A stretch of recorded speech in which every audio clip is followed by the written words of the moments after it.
witness ubenzi wandiri kuwitnessa pasi rino. Mwari dhiabhorosi azokwanisa ndimakamupastora ekuti Lucifer ende akuita dambudziko rekuisa eu ari pazita rake rariya pakati pezita renyu pakati gold paper akuisa ka eu pamberi paona D kuti pati gold, and now everybody is going for the gold. Ndinotaura nyaya yangu ndakananga mhuri yeZimbabwe.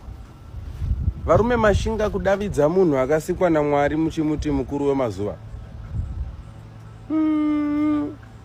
Kune vanonzwisisa chinamato nevanonzwisisa zvitendero, tabvisa zvitendero tongoti the supreme being God. Munona vari kufara nekudaidzwa kwemunhu achinzi mukuru wemazuva. Kwandiri ndikanzwa kuti mukuru wemazuva ndo wakuvhunduka chose nokuti ndo kuti no pari kutaurwa zve munhu anokwanisa kubatidza nekudzima zuva oriti Monday, oriti Tuesday, oriti Wednesday kusvikira Sunday. Mukuru wemazuva wandoziva ndi Mwari kwandiri. Guys, hamuchavhunduki Mwari zvekuti makungotarisa upfumi hwepasi panapa. Makangano here kuti tiri vaenzi? Makangano here Babyloni? Makangana madzimambo akatombopfuma zvasana Faro zvekuti vakatanga kuti ngativakei maskyscraper tinobata tione Mwari wacho kuti makangana vamwe vanhu vakamborarama vakapfuma vasisiri panapa vakazvisiya zvose izvi. Ndinofila sekunge mazuva ekuguma ndiwo ayaya. Soja Love akatomboimba taamu mazuva ekupedzisira vanhu vakawanda vakunyadzisira minana ndo yavanotiitira. Varume, ukaona munhu wakuti Mwari nditorei semataurira ndozviita izvi kuti inini ndoita sekunoekwa ndinotoreka njere ndinotaika njere, but Mwari rambai makaisa njere dzangu pamakadziisa ipapo, kana dziri muhomwe kana dziri tu ndinofara nadzo nekuti zvinhu zvinoda kuti vanhu vaite kuti zvinoda kunzi nevanhu ndive comfortable nazvo handisi comfortable nazvo. Ndini uye akaramba kuti inini handina mate zimcelebs, handina mate kupostwa, handina mate kulaikwa, handina mate kudii, handina mate macollaborations. Ndadzoka zvekare panapa ndichitaura kuti Mwari ndaramba kuparticipate muubenzi hwokudaidza vanhu ndichivati mukuru wemazuva. Dai chero zvikandi zvine imwe tsanangudzo handione riri zita rakafitira kupiwa munhu chero zvikanzi apfuma sei.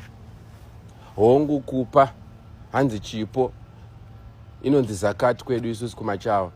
Zvikonzi ukapfuma unofanira kupa zvinotomanikidzirwa. Itori one of the 5 pillars. But pakupa apa pane mapiro. Uye apiwa wacho unofanira kuziva matendero. Wakutenda munhu zvekusvikira pakumuti mukuru wemazuva. Akomana ndokumbira kuti timborivaisa mamenasi. Timbogara pasi navakuru vedu.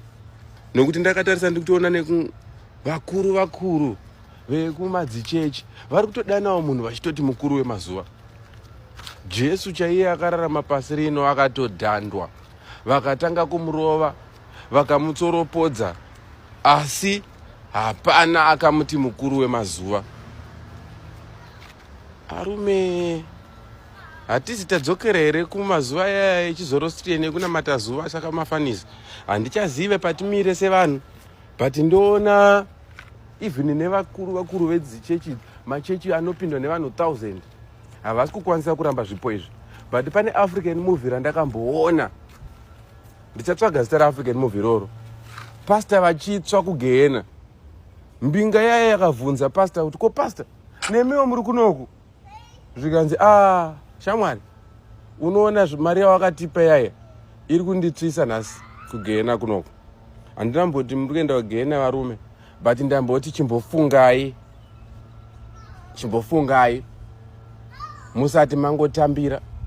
Uye mukutambira imomo zivai kuti hakuna chisingabvi kuna Mwari. Chero iye mupfumi kupfumiswa kwake inonzi naMwari itemptation yaunopiwa naMwari.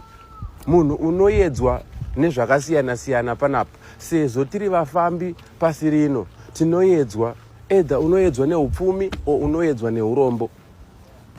Isu varombo pamwe tinoyedzwa neurombo kuti tionekwe naMwari kuti how patient are we with God, kuti ndikatambura panapa Satani akauya semaewira akaita kuna Jesu akati jamba ndokupa nyika yese, unoramba here? Kana kuti iwewe ukapfuma uchaita here semadzimambo ekuBhabhironi akatanga kufila kunge sezvo vave neupfumi, vave nesimba rekamwari. Makanganwa Faro varume, mukuru wemazuva. No, inini ndazviramba zvangu, mwana wemuchawa, mwana wanetsai, mwana wanesiya kazembe namatanga, ndaramba. Unoda kutaura zvaunotaura ngautaure, ndini uya wamunoti benzi. Ndina kumboda kuya panapa kuti nditi muti handipengi. Mwari kana kufunga mafungiro andinoita huri ubenzi, uwedzerai ubenzi wangu. Asi inini munamato wangu wawe kuti chinditorai, nekuti handikwanise kudaidza munhu ndichiti mukuru wemazuva, uye handitaure sekunge ndamanikidzwa. Asi ndiri kuona nevamwe vanhu vandinopa ruremekedzo vajoina band wagondere kudaidza munhu vachiti mukuru wemazuva. Zvimwe zvese zvavanoitirana handine nazvo. Kungodaidza munhu kuti mukuru wemazuva kwaita kuti ndichitanga kutarisa upenyu hwemunhu. Money, power, respect. Wadiwa nepasi rino, nhasi vakuzongodaiwe sei? Wadiwa nepasi rino, nhasi vakuzongodaiwe sei? Takukanganwa here kuti chipo cheupenyu ichi tinongochipiwa kuti tiite zviito zvakanaka pasi rino nekunamata Mwari? Hatina imwe reason yatakasikirwa naMwari kunze kwekumunamata. Hino kana takuda kunamatwa nevanhu, tichiri kuunza vanhu padhuze naMwari here?